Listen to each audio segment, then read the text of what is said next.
Messieurs, dames, bonjour. On vient de m'annoncer que ça y est, le top départ était lancé.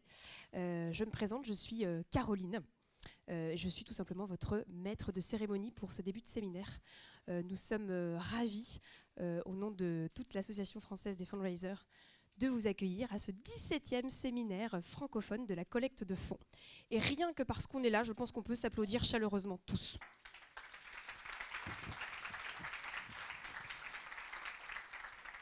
Merci beaucoup. Alors il va se passer plein de choses, on va discuter, échanger sur beaucoup de sujets pendant ces 3 jours et je crois qu'on en a besoin, vous en avez besoin, parce qu'on ne va pas se mentir, les choses ne sont pas évidentes pour nous en ce moment. Je fais évidemment référence à l'environnement fiscal que nous connaissons, aux défis que nous lance la transformation numérique quotidiennement, et puis au climat parfois un peu morose que nous pouvons vivre en ce moment, qui nous demande de s'adapter en permanence, voire de se suradapter. Et du coup, on a décidé de se dire que, ben oui, on est légitimement, comment dire, pas forcément démotivé, mais en tout cas, on peut légitimement sentir une forme de stress dans notre secteur en ce moment. Et c'est pour ça qu'avec toute l'équipe organisatrice de l'AFF, on a décidé de démarrer ce séminaire par une intervention d'un monsieur qui va nous parler de cette posture de motivation. Ce monsieur, on va l'accueillir chaleureusement maintenant, il va se présenter lui-même. C'est Stéphane Martel.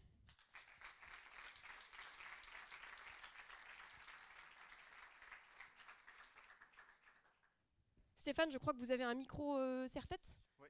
On vérifie que tout le monde l'entend. 1, 2. Ça marche? Non, ça marche pas? Si? Ça marche? Vous entendez Stéphane? Pas bien? Là, vous m'entendez mieux? Ouais, c'est bon. Au fond aussi, on m'entend? Merci Caroline pour cette introduction. Merci d'avoir fait s'applaudir les gens, puisque c'était aussi, je pense, sans doute quelque chose que j'aurais fait. Je suis un peu impressionné d'être en face de vous. J'ai un métier un peu particulier que peut-être certains d'entre vous connaissent. Je suis coach en développement personnel. C'est-à-dire que mon métier, c'est d'accompagner les gens du quotidien. Ça peut être des gens qui ont votre profil, certains d'entre vous, d'autres qui ont un profil tout à fait différent, dans leur vie quand c'est difficile. Parce que vous le savez très bien, professionnellement ou personnellement, il y a des hauts et des bas. Et je suis impressionné parce que quand j'accompagne les gens qui sont dans le creux de la vague, je prends souvent votre exemple, celui des fundraisers. C'est-à-dire des gens qui ont pour métier de mobiliser les ressources et les moyens autour d'eux. Donc vous m'impressionnez, voilà, je voulais démarrer par ça, parce que sur le papier, vous êtes tous des gens formidables. Alors sur le papier, après, je ne vous connais pas tous individuellement, donc je ne vais pas me lancer plus que ça, parce qu'il y a beaucoup de choses à aller creuser, mais c'est la première chose que je voulais vous dire. Quand je suis parti ce matin de chez moi, j'ai une petite fille, et elle essaye de comprendre c'est quoi mon métier. C'est pas simple. J'imagine que pour vous, c'est pas simple non plus tous les jours. Là, je lui ai dit que j'allais passer du temps avec des gens qui sont un peu des super-héros, quoi. Qui ont pour métier de rendre le monde meilleur. Pour autant, quand je suis arrivé, j'ai pour habitude comme ça d'appréhender un peu le halo de rayonnement des gens. C'est-à-dire, est-ce que ça rayonne ou pas? Ça rayonnait pas des masses. Ça rayonne pas des masses. Hein, on sent qu'il y a des cailloux dans la godasse, on a les jambes un peu lourdes, etc. Ça rigole peut-être moins qu'à l'accoutumée. Alors pour certains, ça s'explique peut-être par un début de journée pourri, hein, un problème dans les transports, votre enfant qui vous a vomi dessus alors que vous venez de repasser votre chemise, enfin, tous les aléas que vous pouvez connaître. Mais il n'y a peut-être pas que ça. Caroline faisait l'introduction sur le contexte, ça joue quand même beaucoup sur l'humeur. Il y a parmi vous, je pense, des gens qui s'intéressent beaucoup à l'hygiène de vie, à la santé, à l'alimentation, etc. Qu'est-ce qu'on fait? Et puis je suis sûr qu'il y a des gens qui sont véganes, il y a des gens qui sont hyper branchés, végétaux et compagnie. Qu'est-ce qu'on fait quand on ne se sent pas bien au niveau de la santé? On respire. Ouais, alors les techniques de respiration, je ne vais pas avoir le temps d'aller là-dedans, on fera pas de sophro, c'est trop long, c'est pas mon truc. Quoi d'autre? Comment? On? Ouais, on va voir un toubib. Oui, oui, mais c'est pas. Ça, c'est je dire en dernier recours. Non, en fait, on fait une purge. Vous faites une purge. Donc on va purger. Voilà. On va prendre 30 secondes où on va purger parce que ça va vous faire du bien, parce qu'il y a des trucs à faire sortir. il y a les trucs coincés, etc. Et c'est comme la théorie des champignons. C'est-à-dire que si vous laissez des petits champignons se développer dans le noir et que vous ne les traitez pas, bah 2 semaines après, vous vous retrouvez avec des champignons de 4 tonnes et puis vous les trimballez partout avec vous, chez vous, etc. Votre conjoint finit par plus vous regarder parce qu'il vous trouve chiant, vous vous séparez, vous finissez dehors à la rue. Enfin, c'est des cercles qui peuvent aller loin. Donc, non, je vous souhaite pas ça, hein, mais c'est vrai que ça peut aller vite. Donc, on va purger. Vous allez tous penser au cours des dernières semaines à des situations hyper lourdes que vous avez vécues. Des gens qui vous ont gonflé, des projets qui n'ont pas marché, mais ça peut être n'importe quoi. Et puis vous avez bloqué des phrases qui sortaient ou des mots. Par courtoisie, par politesse, parce qu'il y avait votre enfant à l'arrière de la voiture et qu'il y a des mots qui ne se disent pas. Donc là, je vais donner un top, ça va durer 3 secondes. Chacun va lâcher à voix très haute les phrases qui auraient dû sortir à ce moment-là, et ça va nous permettre de purger. On ne se juge pas, on se juge pas. Allez-y franco, hein, je veux dire, ça peut être dans une langue étrangère si vous avez peur qu'on comprenne, mais allez-y cartouche sévère, d'accord? Je fais 3, 2, 1 et vous lâchez tout pendant 3 secondes et puis après on sera mieux. 3, 2, 1. Ouais. Alors on a les représentants de l'État devant qui se lâchent pas trop parce qu'ils se disent que bon, si jamais on entend, voilà. Mais il y a eu des trucs assez jolis, donc voilà. Là on va dire qu'on n'est pas encore sur une base zéro, mais il y a un peu plus de sérénité, ça se sent pas encore tout à fait, mais on va déjà un petit peu mieux. Il faut absolument dans votre job au quotidien, moi c'est là-dessus que je travaille, qu'on ait des mécanismes de confiance importants. Et peut-être que pour certains d'entre vous, la confiance est un peu émaillée. Vous vous dites peut-être, ça traîne un peu des godasses en disant « Ah punaise, ça va être chaud quand même ce qu'on pousse devant nous ». Il faut que vous ayez foi dans ce que vous défendez, ce en quoi vous croyez. C'est hyper important. Vous êtes beau, au sens noble du mot. Physiquement, je ne vois pas bien en plus partout, donc je ne peux pas me lancer comme ça. Mais vous avez forcément des qualités si on cherche.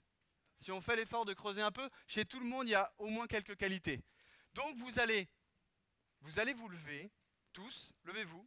Ne grognez pas, arrêtez de grogner. Vous grognez tout le temps, c'est pas positif du tout. Levez-vous. Voilà. Levez-vous et vous allez vous tourner sur votre gauche. Donc à un moment donné, ceux qui seront au bout ont personne. Donc vous vous retournez, vous allez avoir la personne qui est derrière vous ou devant vous. Vous prenez le temps. Alors, ouais mince, pardon, excusez-moi, je vais le refaire. Alors, vous vous tournez à gauche et l'autre à droite, de manière à ce que vous vous voyez. Voilà, sinon c'est à la queue leu-leu. Voilà.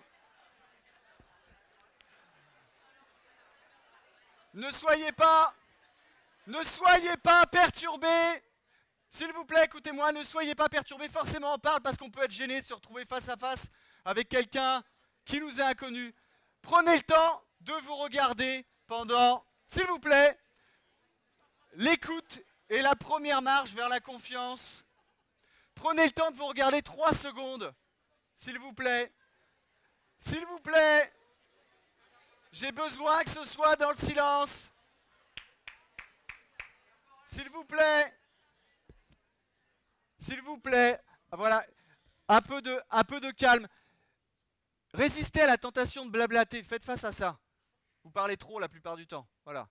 Regardez-vous, prenez 2 secondes et vous allez faire un compliment sincère à la personne qui est en face de vous. Mais oui, je sais, pour certains, c'est dur. Les 2 chemises bleues, moi aussi, de là, je galère à trouver des compliments. Mais faites un effort, trouvez quelque chose. Voilà. Prenez 3 secondes. Faites-vous un vrai compliment.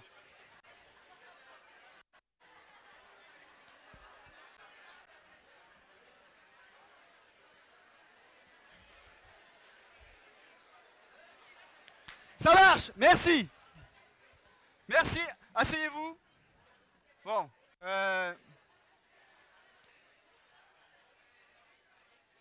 Alors l'exercice est... L'exercice est... Je sais que l'exercice est compliqué. Il y en a pour qui c'était plus dur que d'autres de trouver des compliments avec la personne en face. Faites ce travail-là, c'est important. Et puis quand vous allez vous croiser aujourd'hui, souriez-vous, soyez heureux, etc. D'accord ? Vous défendez quand même une cause qui est assez incroyable. Vous êtes tous quand même des chevaliers de nobles causes. Le travail que vous avez à faire pour la plupart d'entre vous est un peu commercial. On peut se le dire. Il y a des directeurs de collecte, il y a des gens qui bossent dans le marketing, etc. l'objectif, c'est quand même d'aller chercher des fonds. Ayez pas d'état d'âme. Vous avez vu ce qu'ils font dans le commerce privé? Et ils vendent des trucs qui ne sont pas forcément nobles.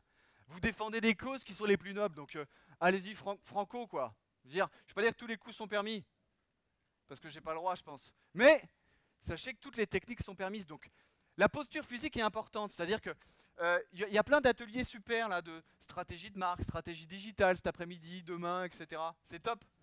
Entre nous, le combat ne se gagne pas dans les bureaux. C'est un combat de rue. C'est un combat de rue, l'art que vous pratiquez. Alors moi j'ai fait les sports de combat, ça se voit plus parce que c'était il y a longtemps. Mais c'est un combat de rue que vous devez pratiquer. Et donc physiquement, vous devez avoir une posture qui est verticale. D'accord? Il y a trop de têtes baissées là. Il y a trop de gens qui regardent leur pompe. Dites-vous que quand on vous voit des gens qui portent l'âme humaine. Ni plus ni moins. Bon, certains plus que d'autres. Toutes les assos se valent peut-être pas, mais globalement, on va dire que à la grosse, j'ai pas les détails, mais bon, on va dire que vous défendez cette posture-là. Donc, port de poitrine haut, pied ancré, on est assis sur son bassin, tête haute, et dites-vous que vous avez un combat de tous les jours, partout, tout le temps. Si vous voulez que ça marche, c'est pas seulement sur les horaires 8-18, c'est partout. C'est en famille, c'est au sport, c'est dans l'espace public. Il faut être au taquet tout le temps, il faut être des chiens. Ne grognez pas non plus. Alors il y en a qui font « Oh, bah oui, mais bon, il faut aller chercher avec les dents, l'argent avec les dents, hein, sinon on va pas y arriver. » Il faut... le mieux, ce serait de réussir à y donner corps.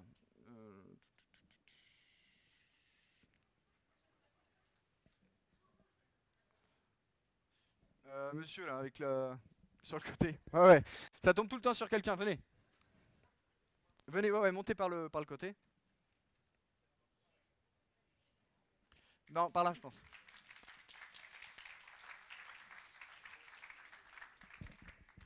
Ah, si vous n'allez pas plus vite au boulot, il ne va pas se passer grand-chose. Hein. Allez! Et il faut muscler. Si on ne muscle pas le truc, on ne va pas y arriver. Hein. On va pas se raconter la messe. Voilà. Comment vous vous appelez? Léo. Léo, bah même avec ce nom-là, on va réussir à faire quelque chose. C'est pour ceux qui ont des vrais prénoms, pour montrer que ça ne change rien. Léo, donc par exemple, vous êtes dans le... On a un micro, Caroline? Ça marche, celui-là? Léo, vous êtes en famille, par exemple. Admettons que je sois votre ami. Alors, comment ça s'est... Vous rentrez chez vous? Ça commence là. Hein. Comment s'est passée ta journée de boulot? Ça va. Non, putain. Ça marche pas, Léo. Je te connais pas, j'ai envie de te gifler. Déjà. Comment ça a été ta journée de boulot? Bah ça a été. C'est-à-dire? Bah j'ai fait... Port de poitrine haut, ancre dans le sol, Léo. J'ai fait plein de choses. Ok, c'est-à-dire? J'ai appelé... T'hésites beaucoup trop. Prévoyez des phrases quand vous rentrez chez vous, des trucs qui claquent, d'accord? Et des chiffres. Il y a plein de gens qui ont fait du marketing, là, qui ont bossé sur des tableaux de bord, des ROI, etc. Servez-vous-en aussi. Voilà. Alors comment s'est passée ta journée? Ça s'est bien passé. Le micro. Elle va partir. Alors. Ça s'est bien passé. Ah, ok. J'ai vendu des contrats. Mais non, mais ton vrai métier, je veux dire. Ah, mon vrai métier. Ah bah j'ai envoyé des mails, on a passé des coups de fil.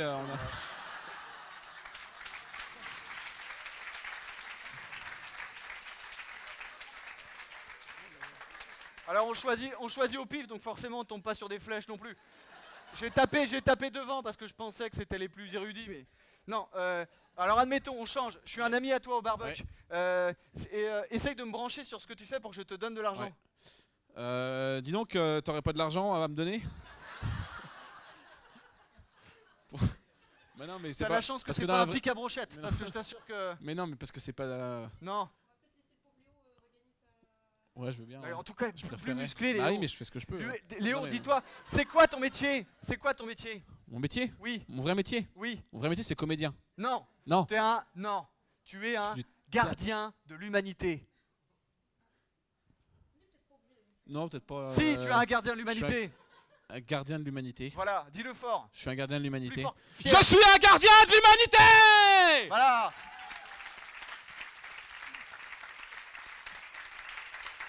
Juste l'histoire de démarrer l'après-midi comme il faut. Vous êtes quoi? Merci.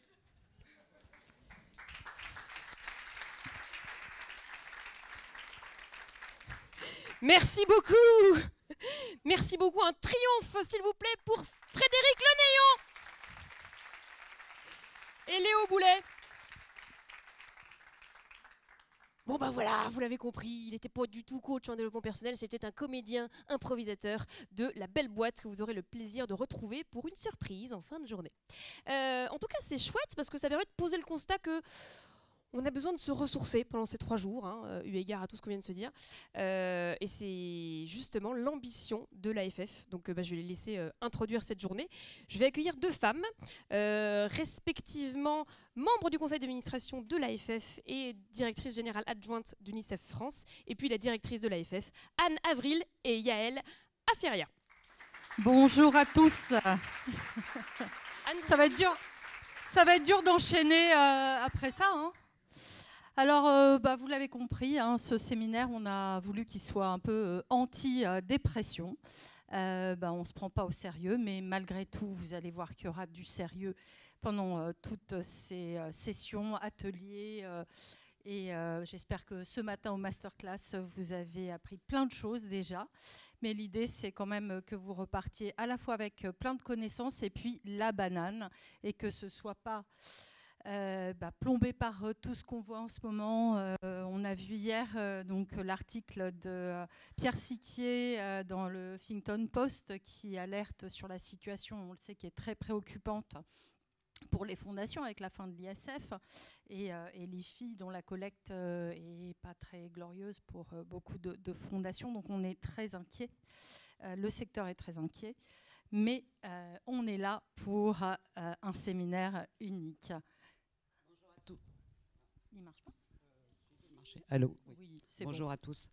On va faire rapide parce que je crois que le temps est compté.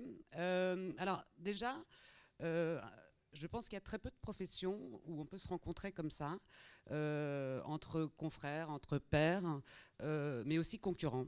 C'est important de le dire, il y a des congrès de médecine, de pharmacie, de plein de métiers. Mais en fundraising, on a l'avantage d'avoir une confraternité qui est assez unique. C'est un moment de convivialité et ça ne fait que commencer. C'est un moment d'engagement, parce qu'on est tous engagés pour nos causes.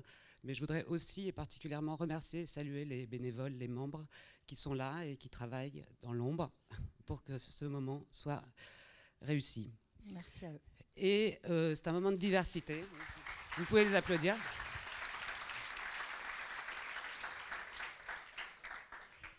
Évidemment, c'est un moment unique par sa diversité. La diversité des publics qui sont là, la diversité des causes que nous défendons, celle de nos profils et de nos parcours.